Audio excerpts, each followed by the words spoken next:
இப்போ விடுதலை சிறுத்தைகளின் தலைவர் திருமாவளவன் உங்களுக்கு நல்லா தெரியும். ஒவ்வொரு முறையும் நோன்பு வைக்கும்போது அவர் என்ன சொல்றாருன்னா, நீங்க சொன்ன ரீசன் தான் சொல்றாரு. அவங்க உண்மையிலேயே காலையிலிருந்து மாலை வரை உணவும் தண்ணியும் ஆகாரம் சாப்பிடாம இருந்து அந்த நோன்பு திறக்கிறாங்க. நாங்க சாப்பிட்டு வந்து பண்றது எனக்கு உடன்பாடு இல்லை. நானும் நோன்பு இருக்கிறேன், நோன்பு மாதத்தில் நோன்பு இருக்கிறார் அவர். ஆமா, அவர் சொல்லியிருக்கிறார். ஆமா, இல்ல நோன்பு இருக்கிறேன். அவர் இயல்பாகவே அசைவம் சாப்பிட்றது இல்லை. 20 வருஷமா அவர் சொன்னார், நான் அசைவம் சாப்பிட்றது இல்லை, நான் அப்படிதான் இருக்கிறேன். பட் அவங்க இஸ்லாமிய தோழர்கள் பசியோட இருந்து சாப்பிடும் போது நான் மட்டும் மதியம் நல்லா சாப்பிட்டுட்டு வந்து நோன்பு இருக்கிறது செயற்கையா இருக்கு, நானும் அதை உணர்றேன் அப்படின்னு சொல்லி இருக்கிறாங்க. அந்த மாதிரி இருந்தா அவங்களுக்கு ஓகேவா? இதுக்கு அது பரவாயில்லைன்னு சொல்லலாமே தவிர அதுவும் கிடையாது. நோன்புன்னு நீங்கள் எடுத்துக்கிறதா இருந்தால் இது இஸ்லாமியர் வைக்கிறார்கள் வைக்கக்கூடாது. இறைவன் சொன்னாங்கிற வைக்க, அது உங்களுக்கு நம்பிக்கை கிடையாது.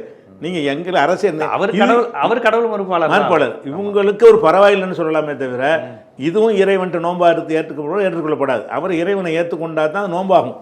நோன்பு என்பவர் உங்களை ஏற்றுக்கொள்கிறார், இஸ்லாமியர்களை ஏற்றுக்கொள்கிறார். ஏற்றுக்கொள்றாரு.